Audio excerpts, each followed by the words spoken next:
Grace Kuhlenschmidt hosted the second annual KPU comedy show. School of Communication students and faculty react to the rise in threats to the media. All this and more coming up on ATV News.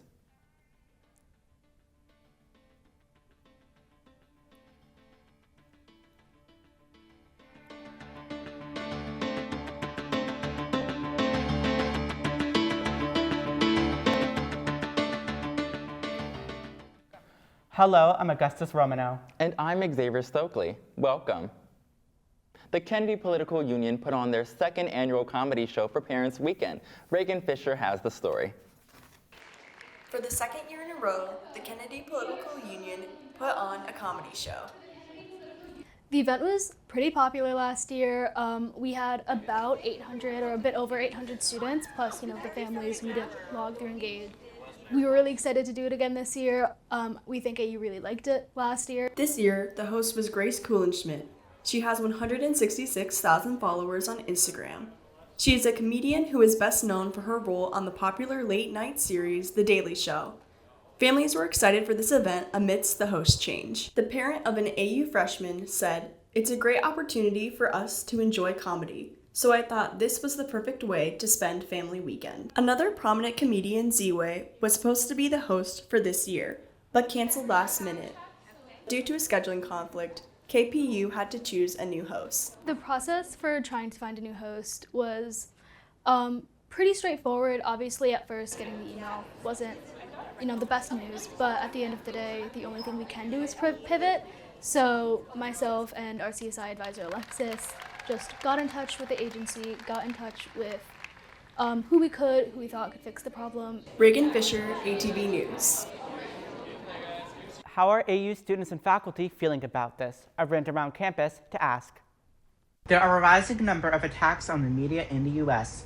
On September 17th, late-night host Jimmy Kimmel was suspended by ABC at the call of the Trump administration. He was reinstated on September 30th. Some AU students are concerned by these attacks. AU journalism student Caroline Jones is afraid of what the future may hold. I think it really affects me in how I think about my career in the future. It makes me a little nervous about if I'm making the right choice with journalism. I think that I am. I think that it's important now more so than ever. Jones thinks the attacks will affect the media in the long run. I think that on a spectrum of jump scare to something more permanent, we definitely are looking at things that are more permanent. Others, like Professor Linda Blossbaum, have a bit more optimism. In an interview, she describes how people, quote, need to use real facts to make decisions about their lives. But she feels confident that AU will provide what is needed, saying AU is, quote, a place for honest and authentic conversation about the world today. Augustus Romanow, ATV News. In other media news, Taylor Swift released her 12th album, The Life of a Showgirl, on October 3rd. The album features upbeat pop songs about Swift's relationships with chief player Travis Kelce and life after the Eras Tour. In its first week, the album sold more than 4 million copies, more than any artist in history. The Life of a Showgirl opened at #1 on the Billboard charts, something only 14 other artists have done. Despite commercial popularity, many fans don't seem to care for the album. I listened to this one immediately when it came out, and personally, I didn't enjoy it. I just feel like maybe her lyrics are getting kind of drawn out.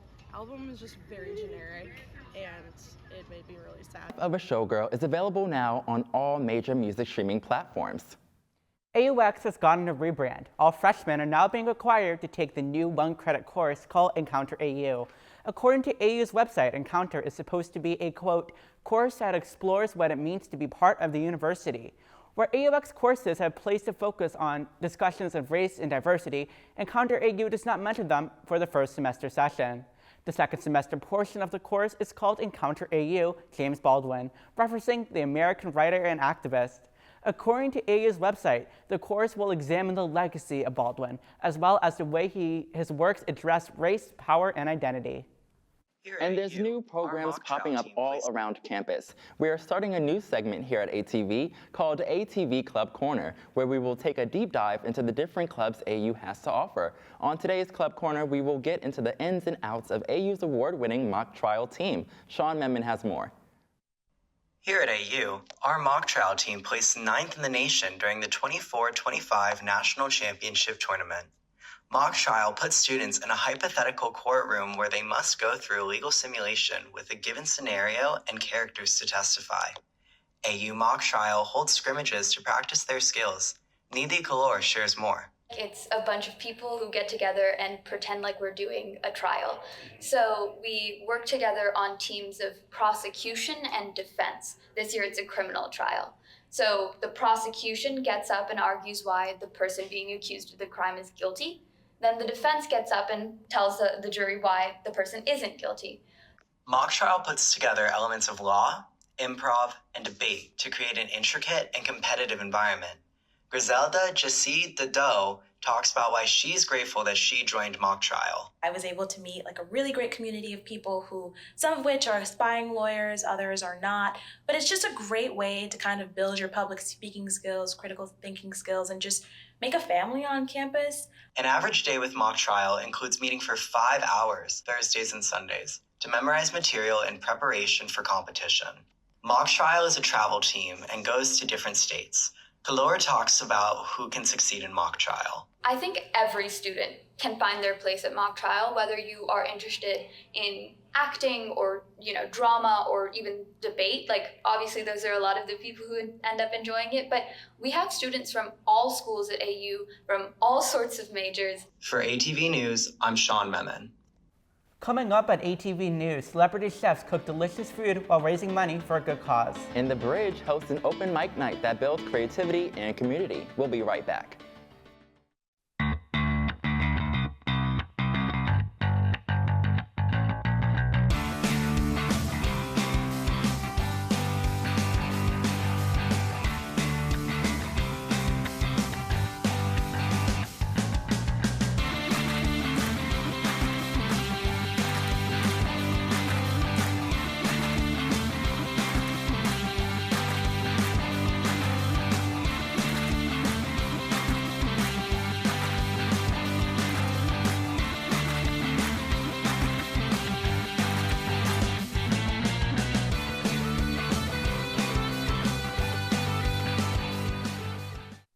Welcome back to ATV News. 2 celebrity chefs joined AU families over the weekend for some delicious food.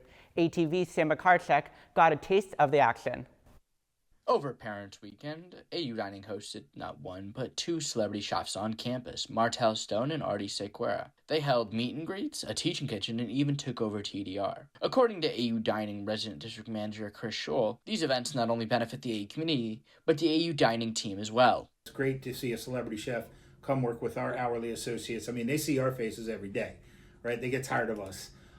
So bringing in a celebrity chef motivates them, excites them, gets them, they're rubbing elbows with a famous chef. For the first time, AU hosted someone from the DC area, Chef Martel Stone. Stone has appeared on various Food Network shows and is the executive chef of Dogon at the Salamander Hotel in downtown DC, a restaurant with a cuisine inspired by the African diaspora. Dogon is highly rated. It has been ranked #1 in Best New Restaurants of 2025 by Yelp and one of Time Magazine's World Greatest Places of 2025. However, for him, food is so much more than just a job. I think food is one of those things that naturally bring people together. It's not only a conversational piece, but it's a way to connect. What food also does is it offers people an insight into your culture, and it offers an insight into you. Chef Stone created the menu for the 3rd annual Airlie Farm to Table dinner. 5% of the dinner's proceeds went to the Eagles Helping Eagles program for students experiencing food insecurity. Chartwheels, AU Dining's parent organization and supplier, contributes to the market through monthly donations. They used Parents' Weekend as an opportunity to give even more back to the AU community. In all of our retail and TDR locations, any cash, credit, debit transactions that we received, 5% of that went back to Eagles Helping Eagles as well. And then in TDR, for every person that came through the door during Family Weekend, an equal swipe was donated to the Food Insecurity Bank. Scholl confirms that AU will be hosting another celebrity chef in the spring, along with other events throughout the semester. For ATV News, I'm Sam Makarczyk. The Student Union Board hosted an open mic night at the Bridge Cafe to showcase students' talents and bring people together. Teri Homicile has the story.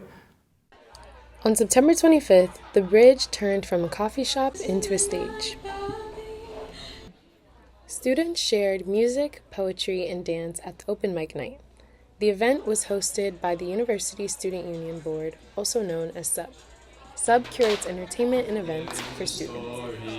Evie Hall, the sophomore class liaison for SUB, says the event is designed to showcase talent at American. We like to host it to make sure that we are giving back to our own AU performers and artists and make sure that we are hearing their voices, because we do a lot of events that are about outside performers and hosting them here. Some students, like Gabrielle Tyndall, appreciate the diversity and community of the open mic night.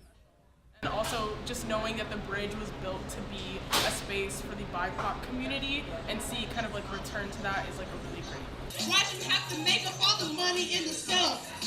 Because you didn't play the role like hard, because you don't have the guts to tell us who you really are. Other audience members say they not only enjoyed the show, but also the camaraderie that followed the event. Yeah, but I would say my favorite part of the event was when the community came together and danced at the end and showed up and showed out. We collectively started dancing, we played a few songs. It was the best way to end off the night. Teri, Homicile, ATV News. We said goodbye with words. I died 100 times. You go. Students at Casale Hall were forced to temporarily move out due to severe plumbing issues. Residents expressed their concerns about the hall smelling like sewage at the beginning of the semester, with multiple calling to fix. Students eventually had to move into adjacent residence hall. The Casale Fitness Center was closed for emergency repair because of the water damage. AU's Vice President and Chief Communications Officer, Michael Bennett, told the Eagle that the leaks were caused by, quote, a water intrusion resulting from a plumbing incident in a residence hall bathroom. The university has repaired the plumbing issue. The Casale Fitness Center reopened on September 29th, and residents have moved back into their dry dorms. In drier news, the student barbers are helping Black students find a sense of community with a fresh cut. Some Black American university students have a difficult time finding hair services on campus. At least at American University, there's not as many Black barbers that actually cut Black people's hair around here. Coming to college, students are navigating finding haircuts on their own for the first time. So coming to college is the first time I really had to find my own barber and really deal with those pressures that I would normally have my father or my older cousins for. Luckily, there are some barbers close to home. Rex Emmanuel Cabina is one of many student barbers on campus. He says it's crucial for students to have access to hair services. It was honestly a blessing to bring all the stuff here, have my little barbershop set up in the garage. Both barbers and students say they feel a sense of community from their hair services. When you get your hair cut by someone who you're more familiar with, who goes through the same struggles as you day to day, it's a lot more comfortable, a lot more camaraderie. You really get to connect with the community, connect with the other other athletes, to see what they go through as well. Students convey the importance of a haircut to their identity and confidence. If you can't walk around with a fresh cut, fresh braids, fresh lock, you can't feel like yourself on campus, and you can't really who you truly are. Xavier Stokely, ATV News. It is midterm season here at AU. How's it going for you? It hasn't started for me yet, but I've been seriously studying away. That's good. I'm so glad I'm done, actually. You guys all have this, got this in the bag. Thank you for watching ATV News. I'm Augustus Romanow. And I'm Xavier Stokely. Have a great day.